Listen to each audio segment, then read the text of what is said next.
이 말하는 부활절이라고 하는 날이기 때문에 제가 오늘 말씀을 빈 무덤이라고 하는 제목으로 준비를 했습니다. 몇 년 전 성경의 땅 이스라엘을 방문할 수 있는 기회가 있었습니다. 여기저기를 둘러보고 참 인상적인 장면들을 많이 생각했는데요. 그 중에서 제일 인상 깊었던 곳은 바로 예수님의 무덤이었습니다. 예수님의 무덤하고 다른 무덤하고의 차이점이 무엇일까요? 네. 아마 다른 사람의 무덤이 비었다 그러면 그 자손들이 굉장히 속상할 겁니다. 그죠? 우리 부모님, 내 사랑하는 사람의 시신이 도대체 어디로 갔을까? 굉장히 그 빈 무덤 앞에서 허무함과 절망감을 느낄 수밖에 없을 것입니다. 아무리 겉이 화려한 무덤일지라도 그 안에는 시체가 썩는 냄새가 진동할 것입니다. 그런데 예수님의 무덤에는 예수님의 시신이 없었습니다. 부활하셨기 때문입니다. 그러하기에 예수님의 빈 무덤은 우리 모두에게 희망이 됩니다. 그분의 부활이 곧 모든 그리스도인들의 부활의 기초가 되기 때문입니다. 실제로 예수님의 무덤에 가면 이 글씨가 붙어 있습니다. 그는 여기 계시지 아니하시다. 그는 부활하셨다. 고린도전서 15장 20절에요. 그러나 이제 그리스도께서 죽은 자 가운데서 다시 살아나사 잠자는 자들의 첫 열매가 되었도다. 예수님께서 부활하심으로 말미암아 예수를 따르는 모든 사람들은 부활할 수 있는 것을 믿고 기대할 수가 있게 됐다라는 것입니다. 그렇기 때문에 예수님의 무덤이 비어있는 이 사실은 모든 그리스도인들에게 희망과 감사의 장소가 되었다라는 것이죠. 그런데요, 당시 예수님을 따르던 사람들, 그리고 특별히 예수님이 무덤에 돌아가시고 그 무덤의 시신이라도 한번 더 보기 위해서 가셨던 그 여자들은요, 굉장히 이 빈 무덤이 속상한 장소가 됐습니다. 오늘 이야기에 나오는 마리아라고 하는 여인, 여러분 이 막달라 마리아라고 소개하고 있고 또 나사로의 너희 동생 마리아라고도 우리가 알고 있습니다. 이 마리아가 예수님이 계셨던 무덤에 갔을 때요, 이런 장면이 성경에 기록되어 있습니다. 요한복음 20장 1절로 13절입니다. 마리아는 무덤 밖에 서서 울고 있더니 울면서 굽으려 무덤 속을 들여다보니 흰옷 입은 두 천사가 예수의 시체 누였던 곳에 하나는 머리맡에 하나는 발편에 앉았더라. 천사들이 가로되 여자여 어찌하여 우느냐? 가로되 사람이 내 주를 가져다가 어디 두었는지 내가 알지 못함이니이다. 지금 마리아는 누구를 찾고 있습니까? 죽은 예수님을 찾고 있습니다. 예수님을 잃어버린 것도 속상한데 시신까지도 없어졌으니 더 크게 슬픔이 느껴진 것입니다. 예수님의 시신이라도 한 번 더 보고자 하는 갈망을 가지고 그곳에 달려갔지만 시신이 온데간데 사라진 것입니다. 그래서 천사들에게 예수님의 시신을 누가 가져갔는지 모르겠다라고 그렇게 울고 있는 것입니다. 여러분, 왜 마리아가 슬퍼했을까요? 왜 마리아는 부활하신 예수님 앞에서 죽은 예수의 시체를 찾을 수가 없어서 울고 있었을까요? 가장 큰 믿음, 이 기쁨의 장소가 될 그 빈 무덤이 마리아에게는 슬픔과 고통의 장소가 될 수밖에 없었습니다. 왜 이렇게 마리아가 슬퍼했을까? 첫 번째는 예수님의 약속을 잊고 있었기 때문입니다. 예수님께서 뭐라고 약속하셨습니까?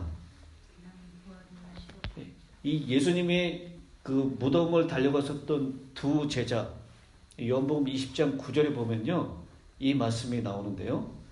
저희는 성경에 그가 죽은 자 가운데서 다시 살아나야 하리라 하신 말씀을 아직 알지 못하더라. 여기서 저희는 누굽니까? 베드로하고 요한이에요. 베드로하고 요한이 무덤에 막 달려갔는데 예수님이 안 계십니다. 근데 성경에 그가 다시 살아나야 한다라고 하는 것을 알지 못했다라고 했는데, 이 성경은 어떤 성경일까요? 그때는 신약이 없었으니까요. 여기서 말하는 성경은 구약 성경이겠죠. 그럼 구약 성경에 예수님께서 다시 살아난다라고 하는 것이 나온 성경줄이 시편 16편 10절입니다. 우리 같이 한번 읽어보겠습니다. 구약 성경에서 예수님이 부활하신다라고 하는 것에 대한 말씀입니다. 이는 내 영혼을 음부에 버리지 아니하시며 주의 거룩한 자로 썩지 않게 하신 것임이니라. 이걸 아직 깨닫지 못했다라는 것입니다. 그리고 예수님께서 살아생전에 예수님께서 다시 죽은 다음에 부활하신다라는 것을 제자들에게 가르쳐 주셨습니까? 죽고 난 다음에 며칠 만에?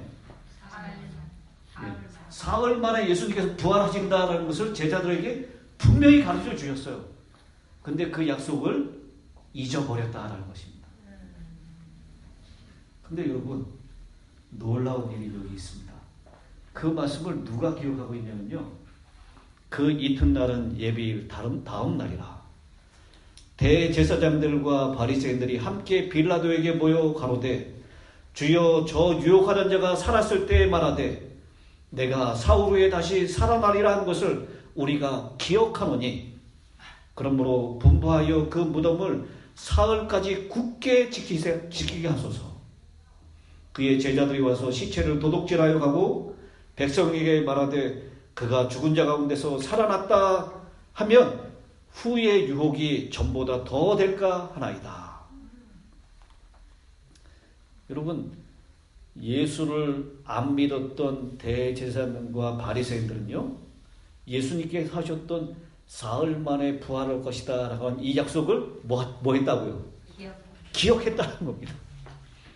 그런데 정작 기억해야 될 예수님의 제자들, 특별히 오늘 말씀의 주인공인 마리아는 그것을 기억하지 못했다라는 것. 기억해야 할 사람들은 잊어버리고, 잊어도 될 사람들은 기억하고 있었다라는 것입니다. 여러분, 우리 그리스도인들에게 있어서 하나님의 약속을 기억한다라고 하는 것, 그것은 생명만큼이나 중요한 것임을 꼭 기억하시기 바랍니다. 아멘. 약속을 잊은 그리스도인들은 모든 것을 다 잊어버린 것과 같습니다. 약속을 잊은 그리스도인들은 실망과 좌절에 빠질 수밖에 없는 것입니다. 하나님은 약속의 하나님이십니다. 죄로 인해서 죽을 수밖에 없는 아담과 하와에게 찾아오셔서 그분은 메시아를 약속하셨고 구원을 약속하십니다. 네가 어디 있느냐라고 하는 질문은 아담이 어디 있는지 몰라서 하신 질문이 아니었죠. 네가 어디 있느냐라고 하는 질문은 네가 있을 곳에 있어야 한다라고 하는 것, 내 약속의 장소에 머물러라라고 하는 것, 그것을 주님께서는, 하나님께서는 말씀하고 있는 것입니다. 에덴에서 내어 쫓긴 아담에게 힘들며 일하며 자식이 자식을 죽이는 슬픈 현실을 경험하였던 아담에게 유일한 희망은, 그 삶의 전부는 하나님의 메시아에 대한 약속을 기억하는 것이었습니다. 하나님은 약속하시는 분이십니다. 홍수로 인해서 모든 것이 다 없어졌어요. 아무것도 남지 않았습니다. 그런 인류에게 하나님께서는 무슨 약속을 주십니까? 예. 다시는 물로 세상을 심판하지 않으실 것이다. 무지개의 약속을 주셨습니다. 여러분, 이 캘리포니아에 비가 엄청나게 많이 왔죠? 제가 예보를 보니까 홍수주의보가 떠요. 저는 제가 살고 있는 로마린다 지역에 홍수주의보가 떠가지고 여기서 무슨 홍수가 날까 생각했는데요. 비가 엄청나게 오니까요. 이 하수구에 물이 다 안 빠지는 거예요. 그래서 이렇게 점점 차오는데 이러다가 홍수 나겠구나. 근데 여러분 걱정하지 마십시오. 홍수는 날 수 있지만 그 많은 비로 이 세상은 다시 멸망당하지 않습니다. 하나님의 무지개 약속이 있기 때문입니다. 하나님은 약속하시는 분이십니다. 모세에게 약속의 땅 가나안을 약속하셨습니다. 가도 끝이 없는 뜨거운 광야에서 40년을 방황할 때에도 가나안 땅으로 인도하시리라는 하나님의 약속은 모세의 유일한 희망이었고 그의 삶의 전부였습니다. 하나님은 어떤 분이시라고요? 하나님은 약속하시고 그 약속을 반드시 지키시는 분이라는 것을 믿으시게 되길 바랍니다. 우리는 살면서 어려운 시기를 지날 때가 있습니다. 절망과 좌절의 빈 무덤의 시기를 보냅니다. 이런 어려운 시기는 예수를 믿는 사람이건 안 믿는 사람이건 똑같이 그런 경험들을 허락하십니다. 그러나 믿는 사람들과 믿지 않는 사람들에게 분명한 한 가지 차이가 있는데요. 그리스도인들에게는 무엇이 있다는 것입니까? 약속이 있다는 것입니다. 삶의 어려움 가운데서도 하나님께서 개입하시고 간섭하시고 섭리하시고 인도하여 주시겠다라고 하는 하늘 아버지의 약속이 있는 것입니다. 가장 큰 절망 가운데서도 심지어는 죽음 가운데서도 죽어도 다시 살겠다라고 하는 부활의 약속이 있다는 것, 그것을 꼭 기억하시게 되길 바랍니다. 오늘 우리에게 필요한 것은요, 더 나은 환경이나 더 편안한 삶이 아니라 빈 무덤의 고난과 절망과 좌절을 이길 수 있는 약속을 굳게 의지하는 믿음입니다. 하나님의 약속을 잊어버렸던 마리아에게 그 빈 무덤은 한없는 절망과 슬픔의 장소였지만, 그러나 약속을 기억하는 그리스도인들에게는 그 빈 무덤은 부활과 희망과 용기의 장소가 될 수 있다는 것입니다. 여러분, 왜 마리아가 슬퍼했습니까? 그 두 번째 이유는 약속만 있는 것이 아니라 예수님께서 어떤 능력을 갖고 계신 분이라는 것을 잊어버렸기 때문입니다. 죽은 자까지도 살리시는 예수님의 능력을 잊고 있었습니다. 여러분, 어떤 장면이죠? 요한복음 11장에 나사로의 시신을 불러내는 장면입니다. 나사로가 죽었습니다. 죽은 지 며칠이나 지났다고요?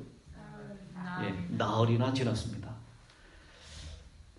오늘도 마찬가지지만 이스라엘에서 나흘이라고 하는, 죽은 다음에 나흘이라는 시간은요, 충분히 뭐 할 수 있는 가능성이 있는 시간이에요? 시체가 이제 부패되기 시작하는 시간입니다. 여러분, 우리 한국 사람들도 장례식을 하면 몇 일장을 하죠? 3일장. 왜 3일장을 합니까? 이 3일 안으로 다시 살아날 수가 있다라고 하는 기대 때문에 그래요. 이스라엘 백성들도요, 사람들이 죽고 난 다음에 3일 이내에 다시 깨어날 수도 있다라고 하는 소망이 있었습니다. 그래서 나흘이라고 하는 시간은 3일이 지나고 하루가 더 지난 시간이에요. 이것은 이제 완전히 죽었다. 이제는 그 시신이 썩어간다라고 하는 그 시간입니다. 예수께서 늦으셨습니다. 3일 안에 왔으면 혹시 깨어날 수도 있었는데 희망이 없어요. 늦게라도 예수께서 오셨다는 소식을 듣고 동생 마리아가 뛰어갑니다. 이 마리아가 예수님에게 이야기를 합니다. 예수께서 계신 곳에 와서 보이고 그 발 아래 엎드려 가로되 주께서 여기 계셨더라면 내 오라비가 죽지 아니하였겠나이다. 요한복음 11장 32절에 그렇게 말씀. 주께서 여기 계셨더라면 죽지 아니하였겠나이다. 예수님 좀 빨리빨리 다니시면 좋겠습니다. 이미 늦었다는 것입니다.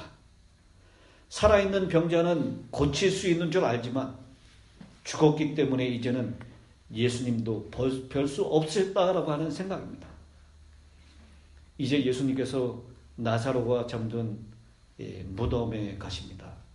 입구에 막고 있는 돌을 치우라고 명령하시고 그리고 말씀하십니다. 나사로야 나와라. 이 음성은 창조주의 명령입니다. 빛이 있으라라고 말씀하시니 빛이 만들어졌습니다. 사자야 호랑이야, 물론 하나님께서 사자 호랑이 한국말로 부르진 않았을 거예요. 사자야 호랑이야 있으라 하니 사자가 호랑이가 만들어졌습니다. 그 창조주 하나님의 명령에 온 세상은 순종합니다. 파도야 잠잠하라 라고 했더니 파도가 잠잠해집니다. 귀신아 나가라 했더니 그 귀신도 모두 도망갑니다.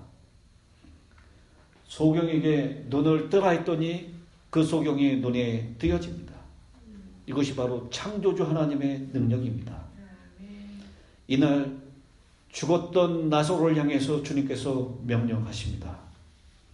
이 말씀을 하시고 큰 소리로 나사로야 나오라 하시니 죽은 자가 수족을 베고 동인채로 나오는데 그 얼굴은 수건에 쌓였더라.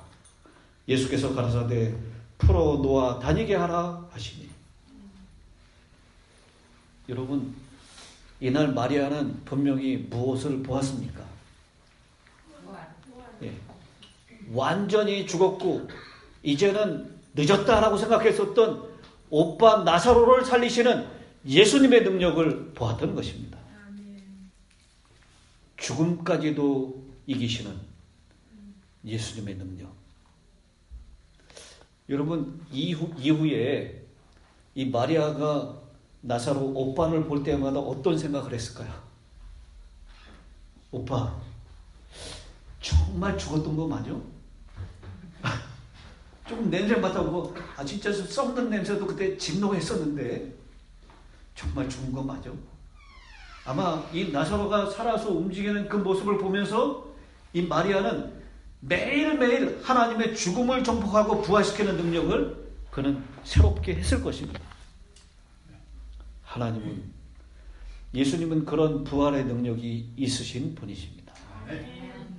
그런데요, 이런 마리아가 예수님의 빈 무덤 앞에서 울고 있는 것입니다. 죽음의 권세까지도 이기시는 그 생명의 하나님을 직접 목격한 마리아가 죽은 예수님 앞에서 한없이 슬퍼하며 울고 있는 것입니다. 뭐 때문에요? 그 예수님의 능력을 잊어버렸기 때문입니다. 이것이 바로 마리아가 예수님의 빈 무덤 앞에서 슬피 울 수밖에 없었던 두 번째 이유입니다. 사랑하는 성도 여러분, 엘렌 화이트의 자서전 196페이지에 이렇게 기록하고 있습니다.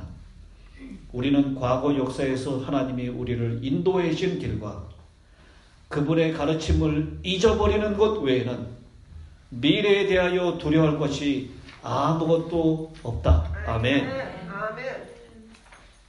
우리 삶 가운데에서 우리와 함께 하시며 우리를 인도하셨던 그 하나님의 능력을 잊지만 않는다면 우리는 미래에 대하여 두려워할 것이 아무것도 없습니다. 하나님의 약속을 기억하고 우리의 삶 가운데 함께 하시는 그 하나님의 인도하시는 그 능력을 기억할 때 바로 예수님의 빈 무덤은 우리에게 희망이 될 수 있음을 기억하시기 바랍니다. 아멘. 여러분, 아직도 죽은 예수님을 찾고 계십니까? 이미 살아나셔서 우리에게 새 희망을 주시는 그 예수님을 무덤 속에서 찾고 계시지 않습니까? 이제는 약속을 믿고 그 능력을 의지하여 살아계신 예수 그리스도를 만날 때 나의 삶에 있어서 가장 큰 절망과 아픔의 장소는 희망과 기쁨의 장소로 변할 수 있음을 믿으시게 되길 바랍니다.